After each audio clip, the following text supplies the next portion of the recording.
اور باوضو ہو کر کے سونے کا چوتھا فائدہ یہ ہے کہ آپ کا شمار ان خوش نصیبوں میں سے ہو جائے گا جن کے لیے قیامت کے دن جنت کے 8 دروازے کھول دیے جائیں گے۔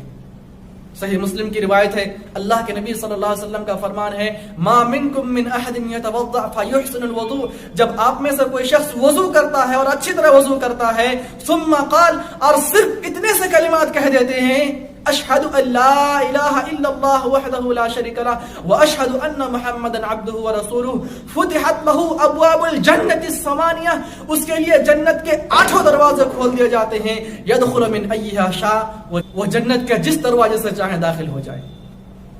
سبحان اللہ، کتنی بڑی بات ہے، جنت کے 8 دروازے کھول دیے جائیں گے۔ نمازی کے لیے صرف نماز کے دروازے کھولے جائیں گے، روزے دار کے لیے صرف روزے کے دروازے کھولے جائیں گے، لیکن اگر کوئی شخص اپنی زندگی میں کثرت سے وضو کا اہتمام کرتا ہے تو اس کے لیے جنت کے 8 دروازے کھول دیے جائیں گے، اور یہ خوشخبری ہے وہ جنت کے جس دروازے سے چاہے وہ داخل ہو جائے۔ آج ہماری کیا حالت ہے؟ آج ہمارے نوجوان کدھر جا رہے ہیں؟ رات کے 12 بجے تک، 1 بجے تک، 2 بجے تک، کوئی تو آدھی رات تک، کوئی پوری رات تک موبائل دیکھنے میں، انٹرنیٹ پہ، فیس بک پہ، واٹس ایپ پہ، ٹویٹر پہ گزار دیتے ہیں، لیکن 2 منٹ نکال کر کے وضو کرنے کی فرصت نہیں ملتی۔ محترم سامعین کرام، 2 منٹ نکال کر کے اگر ہم باوضو ہو کر کے سوتے ہیں تو ہمیں ایک ساتھ 4 فائدے ملتے ہیں۔ نمبر 1، ہمارے ساتھ ایک معزز فرشتہ بھی سوتا ہے اور وقتاً فوقتاً ہمارے لیے مغفرت کی دعائیں کرتے رہتا ہے، یا ہر کروٹ پر ہمارے لیے مغفرت کی دعائیں کرتے رہتا ہے۔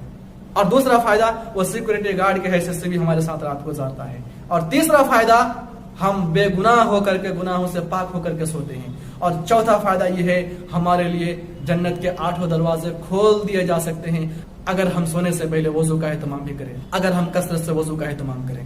اللہ تبارک و تعالیٰ سے دعا ہے کہ اللہ تبارک و تعالیٰ ہمیں اور آپ کو سونے سے پہلے باوضو ہو کر کے، وضو کی حالت میں پاک صاف ہو کر کے سونے کی توفیق عطا فرمائے، اور ان سارے فضائل و فوائد کے مستحق ہونے کی توفیق عطا فرمائے۔ آمین، تقبل یا رب العالمین۔ السلام علیکم ورحمۃ اللہ وبرکاتہ۔